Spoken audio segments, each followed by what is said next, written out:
Coming to you live from Studio One at Broadcast Forum in New Rochelle, New York. This is the voice of Westchester, 1460 WVOX.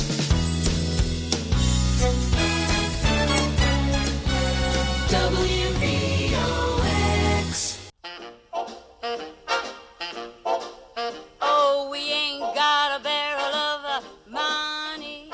Maybe we're ragged and funny, but we'll travel along, singing a song side by side.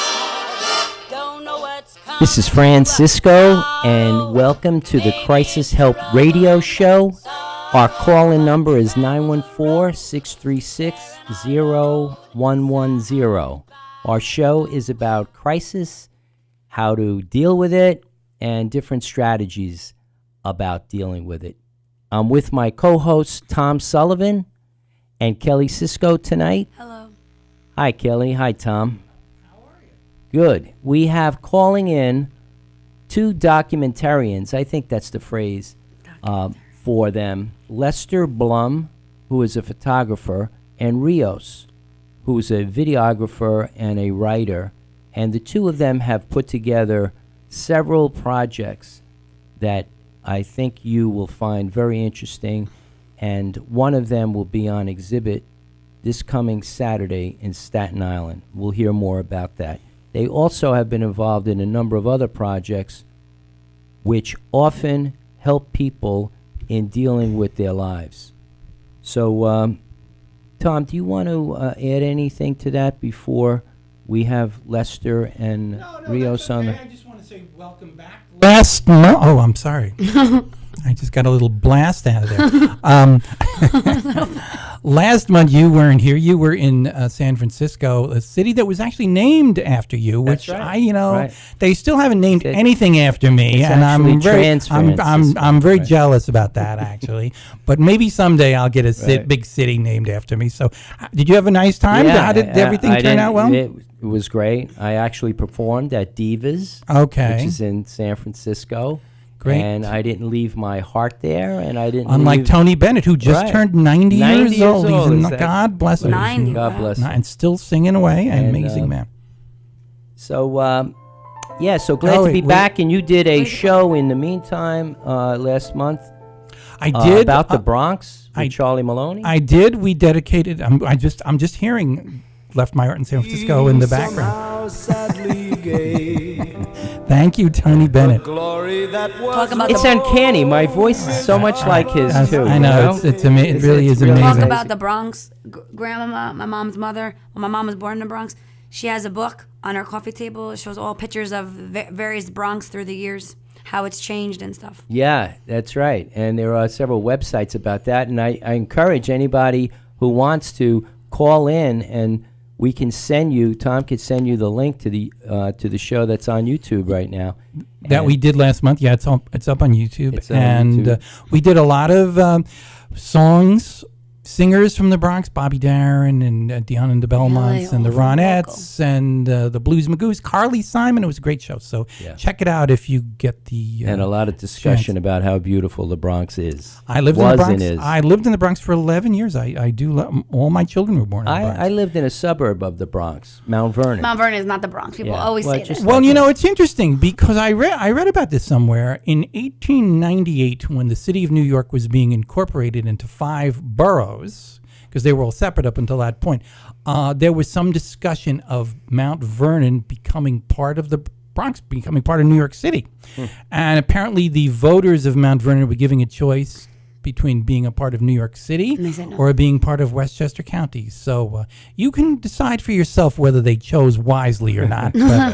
But taxes are probably much higher. Yes, you would have had much lower taxes in New York City. That's right. But so anyway. Do we have our guests? So we have our call-in guests, and we may have a studio guest who will come in later. Do we have our callers on the line? Oh, great. Lester Blum, welcome to our show, Crisis Help Radio Show. Thank you. We are thrilled to be able to talk to you about your several projects and about this, especially about this one that people can see on on Saturday. And throughout our discussions, I'd like to touch on how your work how you felt your work and how the people who you've worked with felt that they were able to better deal with their lives and crisis in their lives. Okay, definitely we should talk about that when we talk about the Invisible Project. That's the one that Fran is referring to that's going to be opening this Saturday at the Pride Center in Staten Island. There'll be an opening reception Saturday from 6 to 9. The show actually will be running from Saturday the 13th through September 23rd. So that gives everyone ample time to take the ferry across and go visit and see Invisible. How did you term the project? I know you'll talk more about it later, but the word invisible is a very powerful word. And how did you and Rios develop the concept and focus it in on that particular word? And what is it that people feel invisible or may feel invisible in their lives? Well, Fran, I have to say, the inspiration for the project was one of the individuals that actually participates on the project. Last year when we were filming... I still remember. I still remember, I'm sorry. I still remember... I guess you don't still remember. Yes, it's so similar, the eye. Right. So last year we were filming in Fire Island the HIV project that it was I Still Remember. And while filming over there in Fire Island, we came across someone who was in a wheelchair. And we helped him to go down the stairs, and we put him at the beach and with a blanket, and then we spent some time with him, and we were talking. And while we were talking, at one point, he said, since you're an artist, why don't you do a project that reflects in society people like myself? And I said to him, well, I don't understand what you're talking about. Can you explain to me a little bit more? He said, yeah, people like me, I'm invisible in society. And therefore, maybe you as an artist can bring awareness for people like me not to feel invisible in society, because we get ignored by people all the time. So that's, it was the beginning of friendship, number one, but it was the beginning of a creation, which I promised him that I was going to talk about it after I finished my present project, I was saying to him at that time. And I said, well, next year we're going to talk spaces, and we're going to see how we can accomplish something that it will make justice to your idea, and also can bring visibility for people like yourself who feel invisible in life. So that's how the whole name came across. Well, that's fantastic. And have you been in contact with him through the project? Yes. Oh, sure. Yeah. Yes. And he's part of it. He's part of the project, right. Yes. He's actually the first person that we did the interview, because I felt like he was the first person that I needed to interview as part of the project. I see. And he's the person who's the subject of the video that you have up on Facebook? Yes. Okay. He's one of the person on And the we'll video, be giving contact Can I ask a information question? later, but I just wanted to mention that on Facebook, it's it Invisible Project or Invisible? Just Invisible. Just Invisible, right? And Yes. they could see a lot of information. They could see photos. They could see a video, for example, in some testimonials and stuff like that. So let me go back to the beginning. And you were about to give us an overview and talk about the original projects or the prior projects, and then leading into this project. I was going to mention something, Fran, before we continue. Yes. Not only the Project Invisible have helped people to deal with some situations. When we started doing for example, the Warrior of Hope, and I still remember, both projects were like so deep that many people felt touched by the project, and also it helped them to deal with certain things in their life. For example, the project I Still Remember is a project that it was really deeply involved with HIV characters and HIV-related issues. So some of the participants, they were either HIV positive, or they were also supportive of what people with HIV are. So a lot of people felt involved in one way or the other in terms of that project, for example, and they also grew as a person because of the project. So I just want to throw that out. Yeah, meeting you two less than a year ago, at the beginning when you first described the project and your other projects, I was thinking, well, gee, that's interesting, but I didn't really grasp the gravity and the poignancy of your projects. And I think for many of us, maybe many people listening, at least myself, you could read a book, you could watch a movie, you could see a documentary, but it's a very passive experience.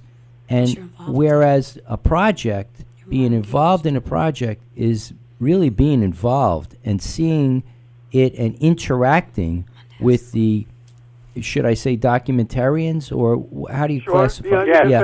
That to interact with you has been really amazing in my own life, which I'll share later on, but I'm sure for everyone else, and not only the people who participate in the project, but those who witness it and who attend it. Another friend of mine who has been a guest on this show, Venus de Mars, I went to one of her exhibits. She's an artist and a musician, and she combines the two, her art and her music and singing. But it's not just the culminating event going to see it; it's all the steps up until then. And I could see how your project evolved from many other people being involved in it, and then also having the online presence and so forth. So I just encourage people who are listening to either attend, if they could attend the project, and there's ample time to do that, the exhibit, or to maybe be involved in another similar project in the future.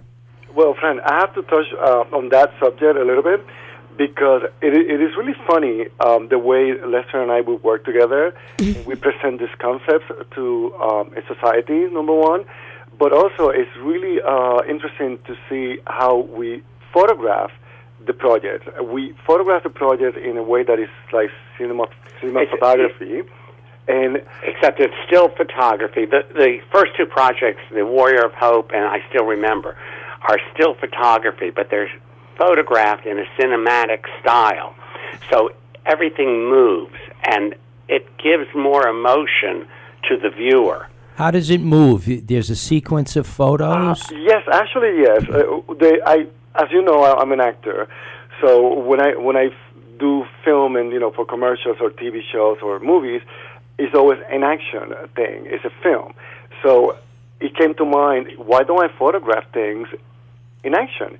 Instead of having people posing, why don't I have people moving and I get the actual expressions of what they're trying to portray? That's great. So we decided to photograph everything in a way that is a style of like cinematography.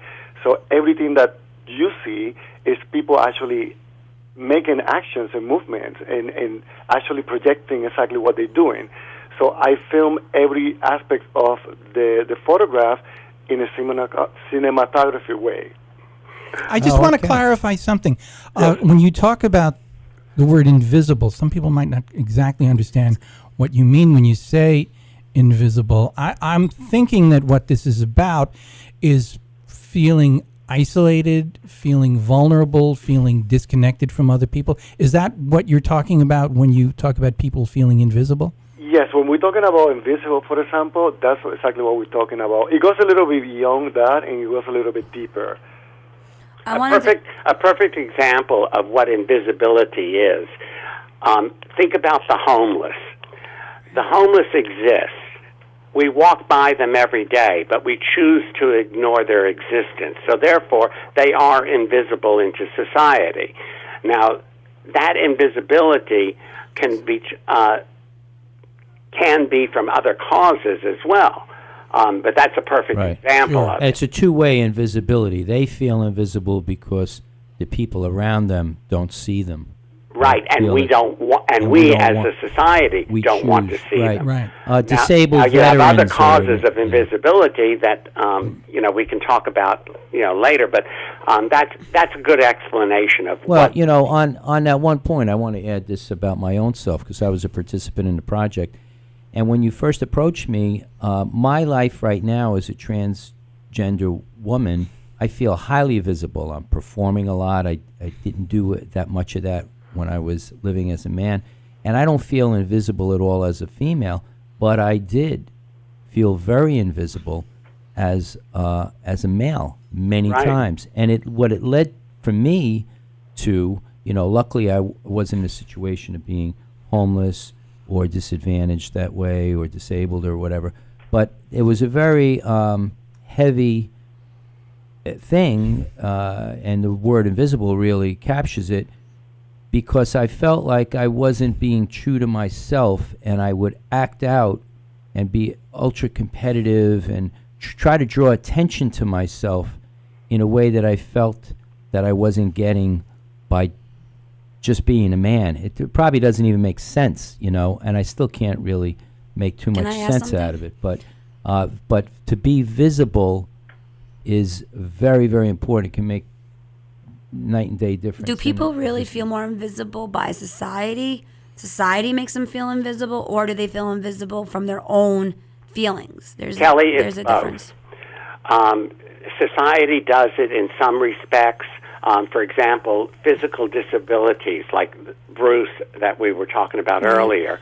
Society treats him as invisible. There's other people that we interviewed that are part of the project that they've created their own Right. I was gonna invisibility. say, It could be in many cases, it's a protection method. Protection. I thought they felt invisible or their own thing. No one in society maybe made them feel invisible. They just feel it their own self.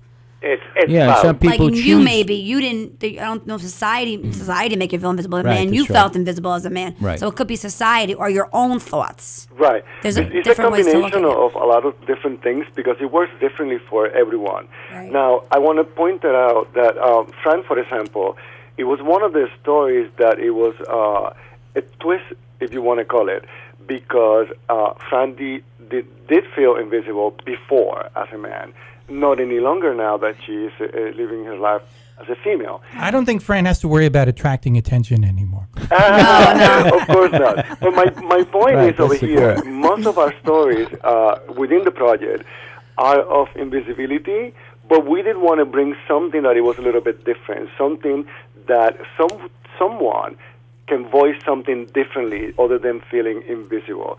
Someone like Fran can say, I'm not invisible anymore. This is what took me to get to here. And somebody else can get there because of Fran's experience. So in a way, we were so excited and so happy that your story was not exactly about being invisible, but other than that, it was just about visible in society. More about empowerment. Yeah, I was Yes, very it's honored to be empowering part all of the people project. because Yeah. remember, this is an educational piece that we're creating for people to learn about themselves, to learn about others, and maybe to change their life in one way or the other. So describe, before we talk about your other projects that you had wanted to start, while we're on the subject of the exhibit, describe for Tom and Kelly, because you already described it to me, at least in the beginning stages, of how this is going to look in the room with are there still going to be boards, how is the project laid out? Exciting. I Now, know- do you want me to? or do you you not want to Or do you want to be surprised when you get there? Okay. Well, are you still doing the black veil or the sheer? Yes. You are. We, Wow. we actually went with that concept because it actually describes the best the way people feel invisible in society. So when you go to a show, I'm just going to explain briefly how it's going to be. When you go to the show and you enter the gallery, you're going to see all the pictures are covered in fabric. So the story is going to be above each frame, and it's going to tell people the story about someone that they don't know and they don't see. Now, if you like to see the person behind the fabric, the veil, you lift the fabric You of the have veil. to lift the veil. And then you Okay. get to see the person whose story is And you above. lift it and hold it, or is there an attachment that No, you hold it. You hold hold it it, because wow. it's more dramatic for people to be holding So something. yeah, it's a tactile and involvement. trying Yeah. to process at the same time what they're looking at. Now, the people, there are 12, is it? Or how many participants are there? It's actually 19. 19, that many, wow. Yes, Yes. we have 19. Yes, And many of the them were- project took on a life of its own, and there was so many interesting stories and so many people that wanted to participate that we just kept going. But each story is completely different, so that also makes it interesting. And Lester, there's a book involved, right? I saw. Yes. In fact, we just got the some published copies of the book, which have the portraits of the individuals and their testimonials. Oh, their testimonials are in text that are written out. The in the book? testimonials are written into the Wow. book so people can, see the images, read what the person has to say. And I have to tell you, your spread came out beautiful. Oh, God, I'm so worried about that. So it's a video. Because, I'm getting to look more than my 39, 40-year-old. Oh, yeah, sure. But that, you know what? You look great. Oh, that's great. Very good. Well, I'm glad to hear that. You know what? As my mind is racing here, and I could tell Tom's is Can I too, backtrack just a moment? The other part of the presentation is also a full video of the interviews of each individual. It's not, Right. an hour of each person because we have that much, footage, but it gives the essence of their story. And it's all of the individuals that participated are in this video that will be playing along. Oh, that's great. At the gallery show. Oh, that's great. How long is the video? Video is actually designed as an independent piece, as an educational piece that could be used, for other purposes, like a presentation at a senior center, because there's several people that are, aging is their invisibility. Or diseases. this is getting to a point, and I want Tom to jump in on this too, and Kelly. A lot of what we do on the show is we generate ideas, for helping people on, an individual basis, and maybe even on a bigger basis than that. So your project seems to have such an impact on people that you can take the basic project and scale it, and cookie cutter it possibly. And one idea I'm thinking of is a friend of mine who's been a guest on this show is doing a jazz workshop in prison where she's helping the prisoners with learning jazz. And jazz being a very creative sense of expression, but yet still has certain boundaries and rules, with certain musical constraints and so forth. So she's using that as an analogy to tell them or to show them how when they get out of jail, how they may be able to figure their life. And in the meantime, they all came out and did a talent, either sang or read poetry or whatever. And I was present at that last week, and it was just very, very stirring to see these people coming out of themselves doing it. And I could just imagine if you took this project into, and you're probably already planning things like that, is either into, like you mentioned, senior facilities, or into prisons, or into homeless shelters, or into, and it's a tangible way for people to get hooked into being expressive about themselves and, reveal something and maybe reflect on themselves too. But, Fran, I want to a little bit elaborate on that. One of the reasons and the purpose of this project right now, it became by itself, it became more about what depression is and what suicidal is. Doing the documentary, we encountered that most people who feel invisible in our society today, they feel isolated, they feel depressed. There's a lot of people who have suicidal thoughts. There's a lot of people that have tried to commit suicide. And there's also a lot of people who commit suicide because of their invisibility. So when you go and see the documentary at the gallery show on Saturday, you're going to see some of the participants have encountered whether it's suicidal thoughts or suicidal attempts, or including suicidal. I have a mother that lost 2 kids because of their 2 sons committed suicide because they felt invisible in life. They said they felt like nobody wanted them over here. So part of this project is to make awareness, to make people aware out there that by making someone feeling invisible, you're making that person depressed. You're making that person have suicidal thoughts. Right. You know, it's very important. It's like it became the main focus of this project to help other people not to feel depressed, not to have suicidal thoughts.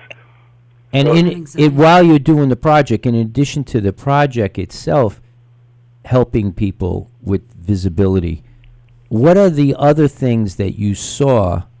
I mean, maybe it's the interaction with family or with friends or with people being more expressive, or what other things did you find that it helped people or enhanced their ability to feel more visible?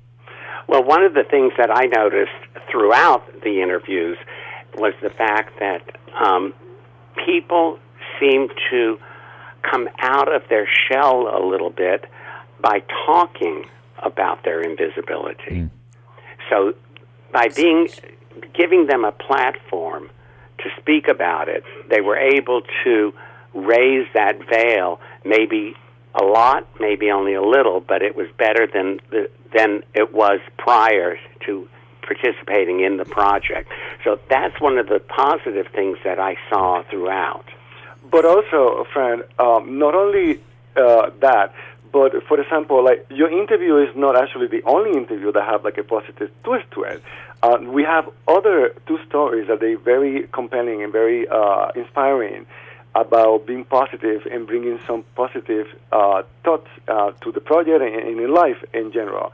There is 2 stories I'm going to say real quick. One is about 2 young kids that they created this organization. It's called Making One Sandwich at a Time. That story is about these 2 individuals. They feed the homeless throughout just making peanut butter sandwich with jelly. There is another story that is also on a positive note that is about a therapy dog and how this therapy dog helped other people to give them love, to give compassion, to give some company. Terminally ill people, you know, he spends some time with them, he plays with them.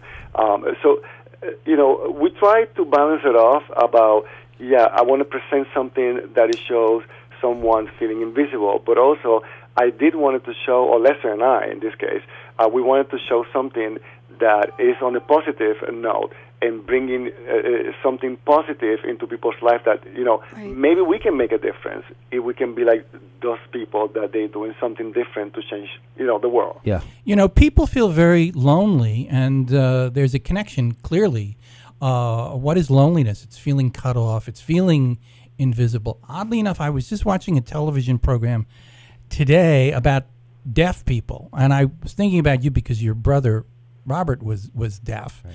And it was very interesting. I mean, I've heard about deaf people feeling very lonely, feeling very cut off from other people, and almost feeling like they exist in a world apart from everybody else. Yeah, invisible.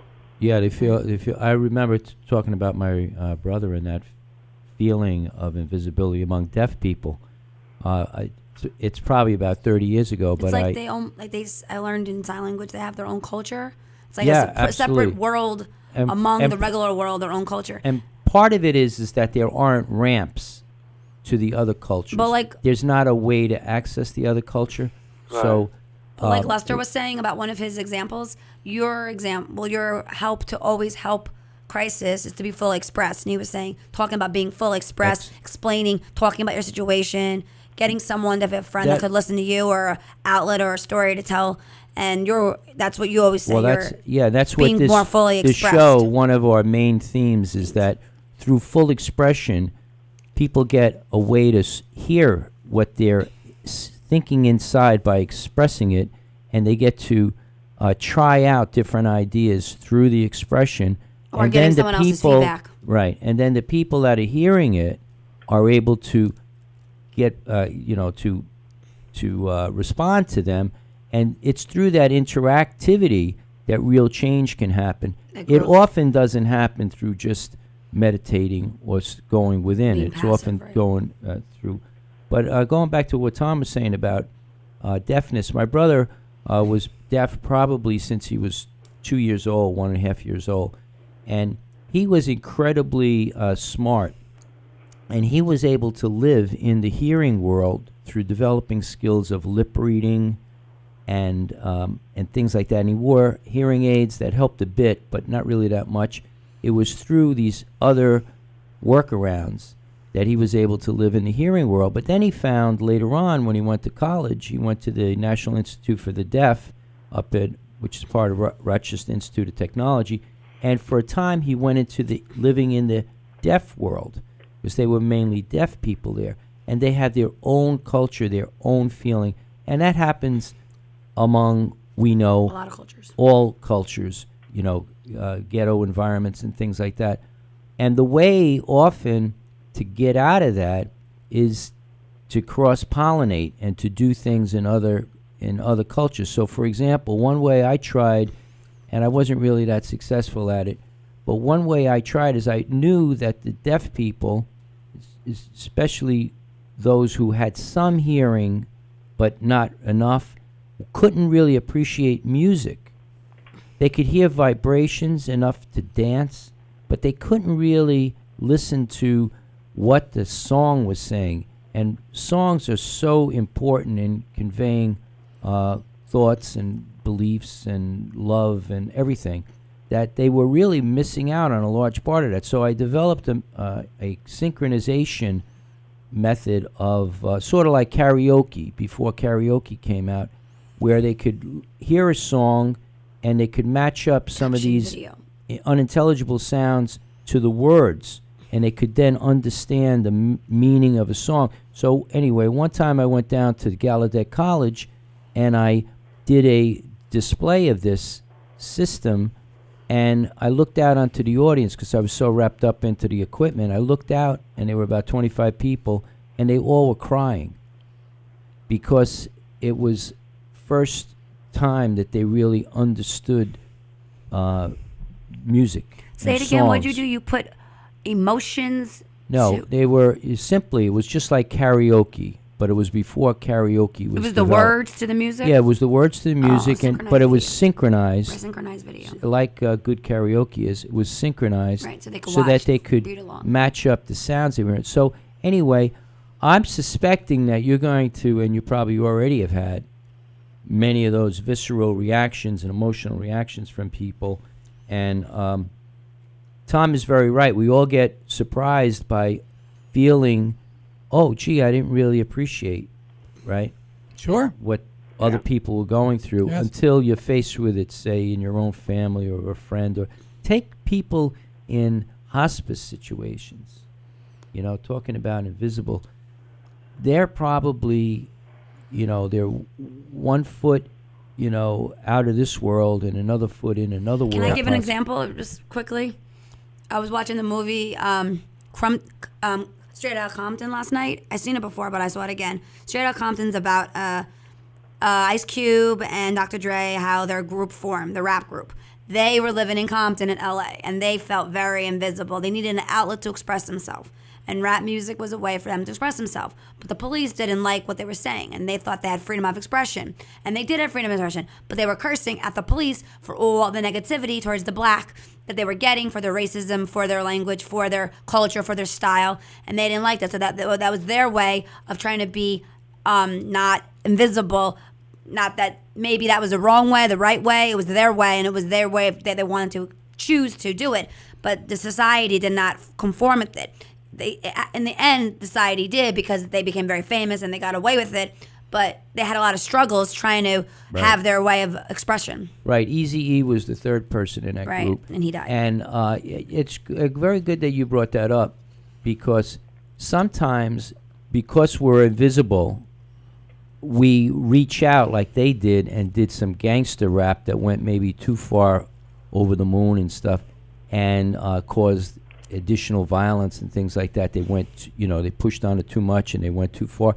And I think that's that was They were what young, very happened young, to trying me to in my own life. have the expression. But anyway, let's hear more from you about the other projects. Fran, before we go into that, I just want to just make a note what Kelly and you were just talking about. Doing this project, we find it very, very interesting that most of the people who feel invisible in society are the ones that they do not want to come forward and be part of projects like this because they are still afraid. The minorities was one of the groups that we had much difficulties trying to get people that they want to tell the stories. There was a lot of people who were like, no, I believe in that, that's great, I will not tell my story. Which group?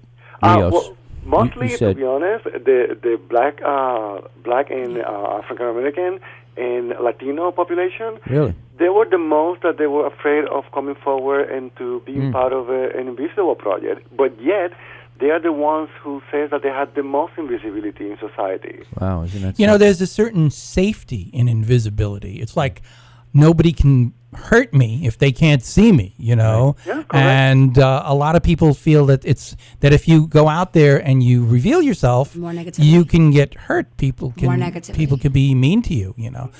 So there is a certain safety in invisibility, but of course you lose so much also. Being connected to other people, being approved of and loved by other people. Yes. So it really is a trade-off. Do you want to add something to that? No, I think that basically covers it because the idea of the invisibility, I think it frightens a lot of people, and they don't want to share. Yet they want a voice. So if they can't share and voice it, they're always going to remain invisible. But the barriers will eventually be broken, and they will, no longer be. I'd like to give a very quick example of a subgroup or a group that I'm familiar with, which had a high degree of invisibility, and they are trans women, and I guess trans men, but I know the trans women group who lead most of their lives as closeted male cross-dressers, even though many of them may choose to live their life as women or transition physically and stuff into womanhood. But they're so fearful because they don't want to lose family, they don't want to lose jobs and stuff like that. So a project like this it can be very important in reaching people like that, because I know from my own small role that I'm playing in that transgender community is every time I reach out, perform, whatever, and draw more attention to being trans, I think I help the whole, the whole group to some extent, and speak for many people who aren't really speaking for themselves. And then I think they think that, well, that's possible then, and then they come out more. So you know what I was hoping, Fran, taking that in consideration, what you're saying now, that after the show and after people can see what is, behind the curtains and see what is in the documentary, maybe more people wanted to be part of the project. Yeah. Because we have a presentation right now doesn't mean that we don't. No, right. The in fact, on Thursday night, I'm meeting with a group called Femme Fever. It's a fairly large group of trans women. I may be singing a song called Being a Trans Girl out in Hicksville, Long Island. And the woman who runs that group, Karen, is very open to ways to help people who are trans along. And she's not I'm going to bring, herself. and she's not trans herself. I'm going to bring this up to her and invite several of them to attend Saturday and get a hands-on. In fact, Tom, if you're not busy, I'd like to invite you if you can come out on Sunday. You could drive out Saturday rather. That'd be great. That would be great if Tom could come, and we may be able to do some follow-up on another show. What will we? You were going to cover some. Oh, we have a caller. We on do, the line. yes. Chuck, you have. Hey, Fran. Fran, my man. This is Ricky from Yonkers.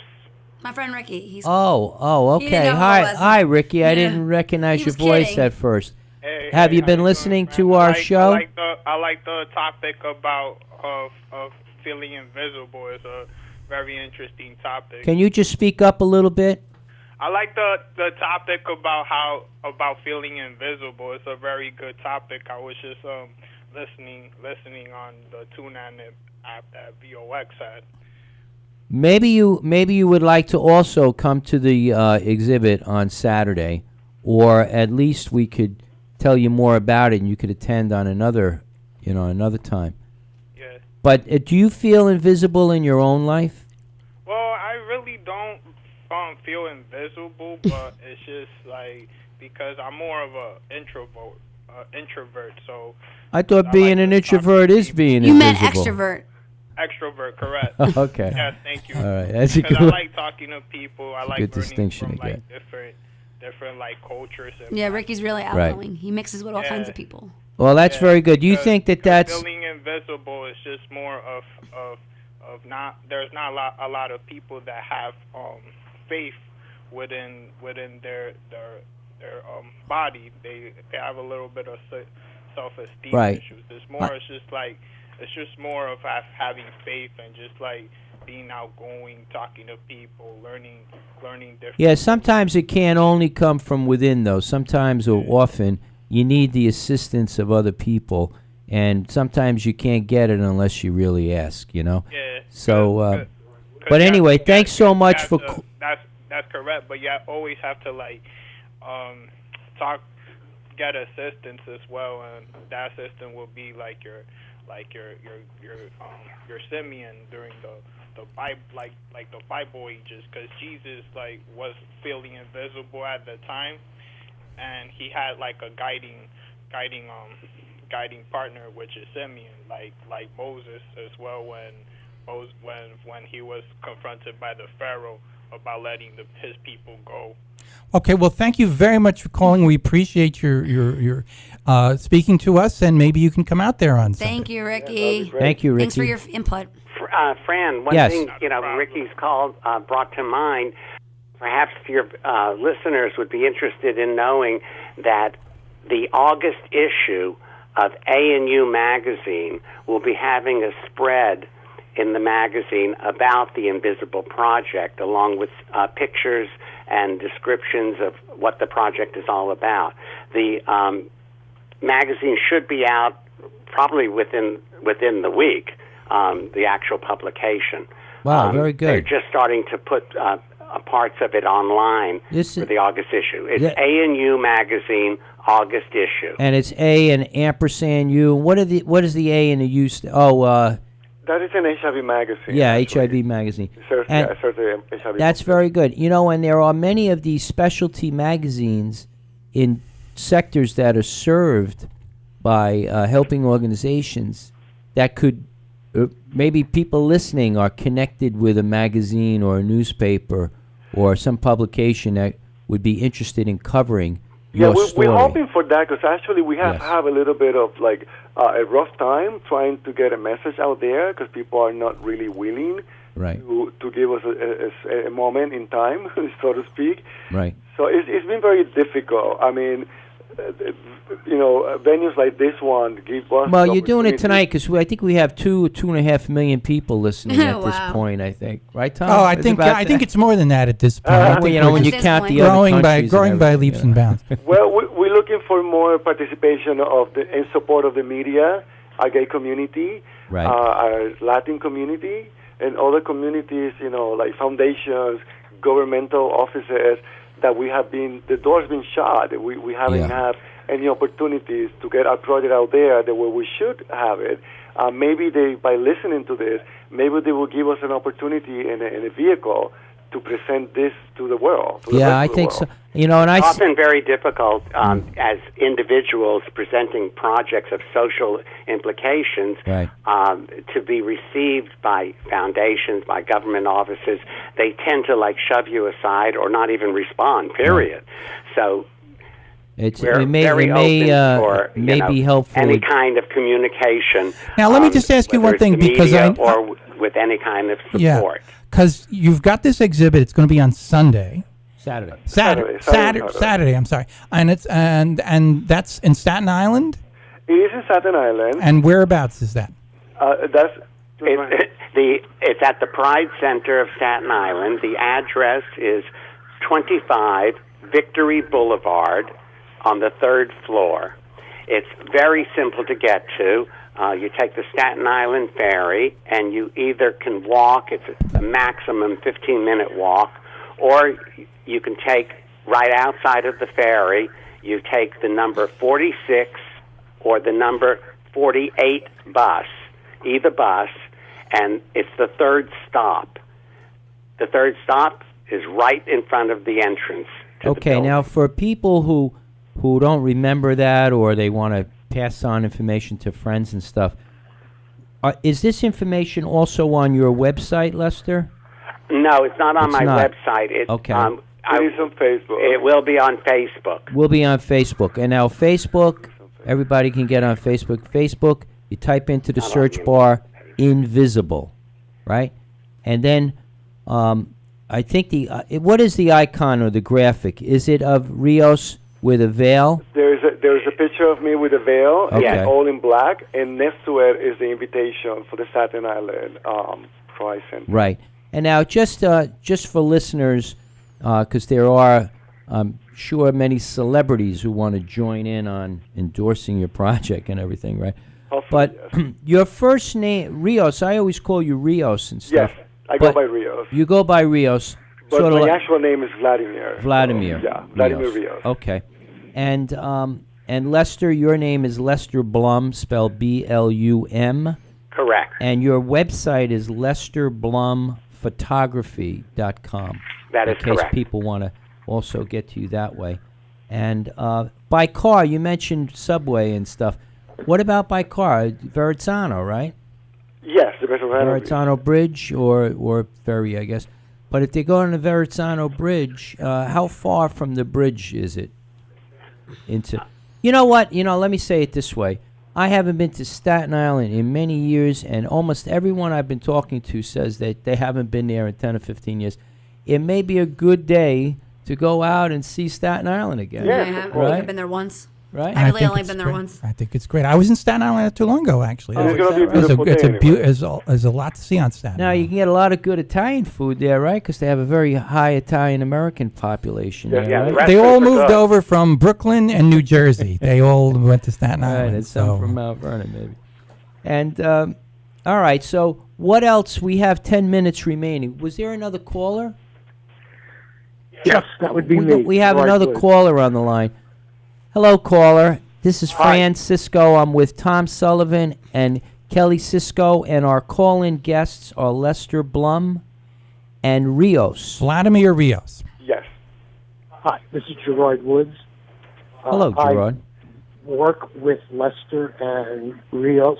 Oh, I help them with their fundraising efforts, which, as Hi, Gerard. everybody knows, the arts are so terribly neglected and in need of so much money.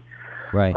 We've reached out to many foundations, corporations, banks, brokerage, but our best return has been from the individual people who feel strongly about this project and feel strongly about the arts. So if anyone would like to make a contribution, we have a GoFundMe page, which is www.gofundme.com/24U as in under 9P as in Peter 72K as in kite. So GoFundMe.com 24U 9P 72K. Or if you're going to go to the Pride Center, just bring a check and make it payable to the Pride Center, and you can leave it there. That would be greatly appreciated. And, it's tax deductible, it's a charitable donation, and you're supporting a great cause. Gerard, thank you very much for that info. So that's www.gofundme, spelled GoFundMe.com. GoFund me.com, and it's backslash 24U as in under 9P as in Peter 72K as in Kelly. And I want to add this. During the broadcast, we have given a lot of information, and there is always access to me on my phone, and I want to give my number out. It's 914-589-1013. That's 914-589-1013. And about what you were saying, Gerard, I think an additional way of possibly triggering some funding is, and I'm going to speak to a couple organizations that I'm involved in which have philanthropy projects, and they fund different projects, in the community. And that is wonderful. And I'm going to see if I can get one of the representatives of that, or one or two, out on Saturday also, so they can see what's happening, and maybe even if it's on a smaller level. So people listening in, if you're connected with an organization, even if it's like a United Way or a seniors group or an LGBT organization or a homeless, helping homeless people, there are so many organizations that have squirreled away these smaller funds that they could fund certain splinter projects, and this could be a really good way for them to do it. And Fran, adding to that, not only we are able to present this type of work in New York City, we are looking for other places that we can take the projects. Now, by being funded by other people or organizations, we can easily send our project to Chicago or to Miami, or to Oklahoma, to a different state, to a different country. And that's why it's so important for people to be aware that, being an artist is really difficult. It's that you need to have some fun in order for you to be able to spread the word. Right. True.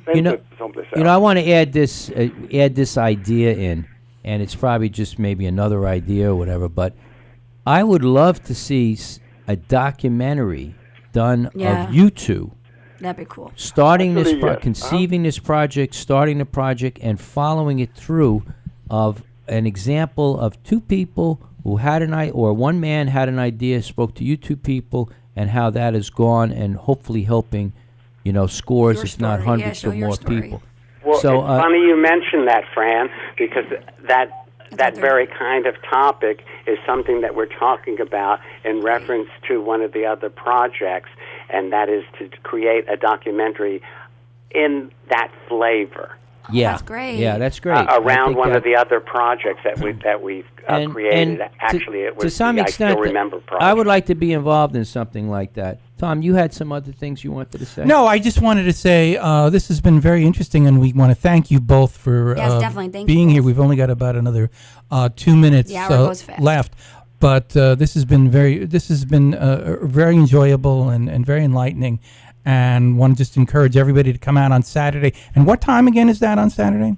The show is from 6 to 9 p.m. 6 to 9 p.m. on Saturday. And we hope a lot of our listeners will go out there, will get out there. Check it out. And we really appreciate you guys being with us. And the exhibit goes from Saturday through September 23rd from 1 o'clock in the afternoon to 9 o'clock at night.